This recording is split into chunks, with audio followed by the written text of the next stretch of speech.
예, 자유한국당 언론장악저진이 KBS 수신료 물리징수 특위위원장인 박대출입니다. 여기까지 현황과 관련해서 말씀드리겠습니다. 예, 어제 8월 15일은 왕복 74주년, 건국 71주년이었습니다. 서울 도심 곳곳에서 태극기 집회, 촛불 집회가 열렸습니다.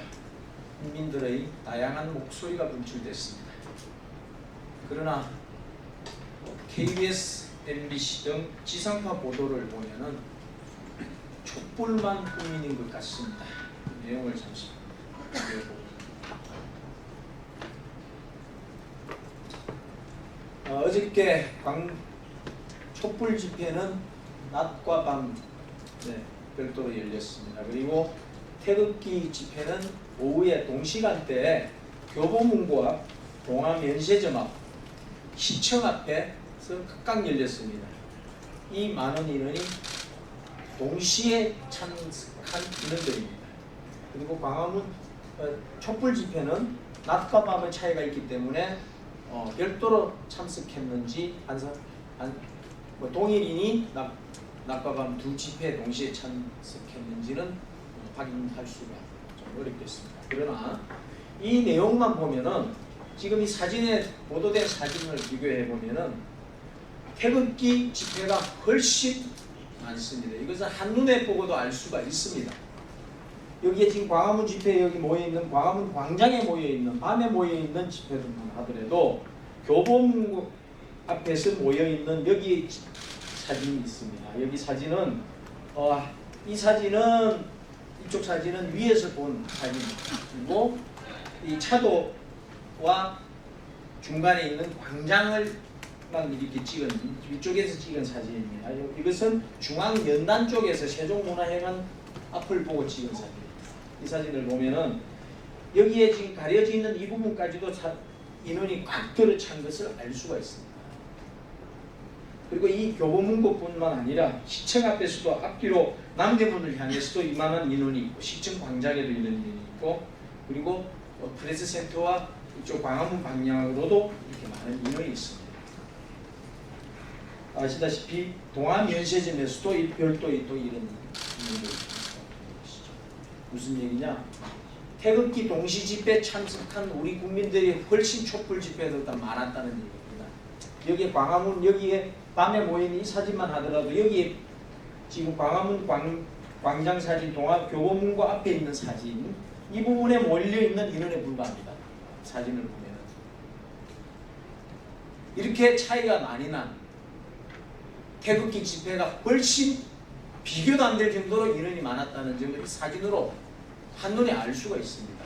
그러나 안타깝게도 유감스럽게도 이 언론 보도는 그렇지가 못했습니다.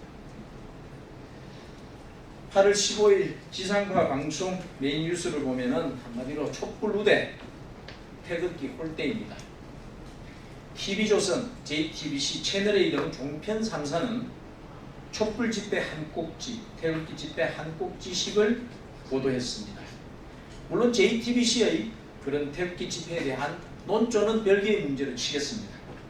그러나 KBS, MBC, SBS 등 지상파 3사들은 촛불 집회 한 꼭지를 비중 있게 보도한 반면에 태극기 집회는 단 한 꼭지도 따로 보도하지 않았습니다. 국민의 재산인 전파에 대한 모독이자 국민의 시청권 침해입니다. KBS는 촛불 집회 보도 말미에 겨우 한마디 끼어 넣었을 뿐입니다.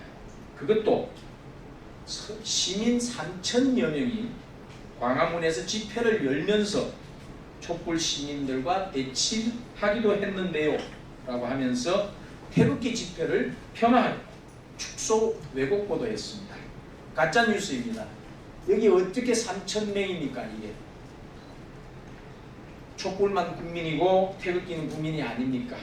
KBS는 수신료를 촛불 국민에게만 받아야 할 것입니다. 보도에 따르면 경찰 추산만 해도 4만 명입니다. 주최 측은 20만 명에서 50만 명으로 주장하고 있습니다. 촛불은 확대 과장으로 태극기는 축소 왜곡으로 편파 보도하는 것이 공영방송입니까? 이 같은 논란은 KBS뿐만이 아니라 신문, 방송 등 대부분의 언론에서 직면하고 있는 현실입니다. 언론인들에게 균형 보도를 호소드립니다. KBS가 총선 개입 보도 논란에 이어서 이제는 불법적인 야당 뉴스 차별까지 하려던 겁니까? 황교안 자유한국당 대표는 광복절을 하루 앞둔 지난 14일 대국민 담화를 발표했습니다. 오늘 이기고 내일로 나가겠다는 기치를 내걸었습니다. 잘 사는 나라, 모두가 행복한 나라, 미래를 준비하는 나라, 화합과 통합의 나라, 한반도 평화의 새시대, 변화와 혁신, 대한민국 대전환 5대 실천 목표를 제시했습니다. 제1야당 대표의 진짜 뉴스입니다. 대한민국 발전을 위한 진심과 고민이 담겨있는 메시지입니다. 그러나 9시 뉴스에서는 황 대표의 발표 내용이 없습니다. 7시 뉴스에서 면피성으로 보도하더니 정작 메인 뉴스에서는 슬그머니 뺐습니다. 야당 탄압이고 보도 통제이고 국민 알 권리 침해입니다. KBS는 문재인 대통령 광복절 경축사에 대해서는 대대적으로 홍보성으로 보도했습니다. 이러니 정권이 장악한 홍위병 방송, 민노총 산하언론 노조가 접수한 노영방송이라는 말을 듣는 게 아닙니까? 청와대 방송공사로 전락한 것인지 묻지 않을 수 없습니다. 황 대표의 대국민 담화 9시 뉴스 배제는 방송법 위반입니다. 방송법 제5조 제9항은 이렇게 되어 있습니다.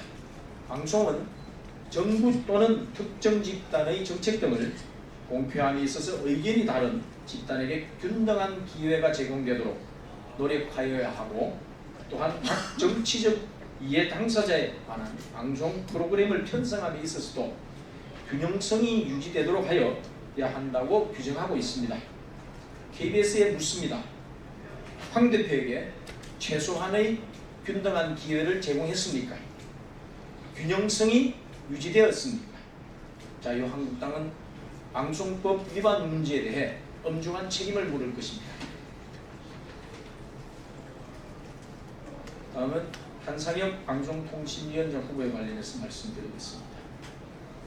한상혁 통신위원장 후보가 가짜뉴스 규제를 첫 일성으로 밝히자 더불어민주당이 편들고 나섰습니다. 방통위원장이 가짜뉴스를 엄단하는 것은 당연한 것이라고 했습니다. 틀린 말입니다.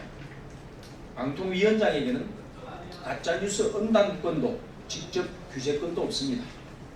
방통위원장은 판사도 아니고 방송통신심의위원회의 심의위원도 아니고 언론중재위원회의 중재위원도 아닙니다. 방통위원장이 가짜뉴스를 때려잡겠다는 것은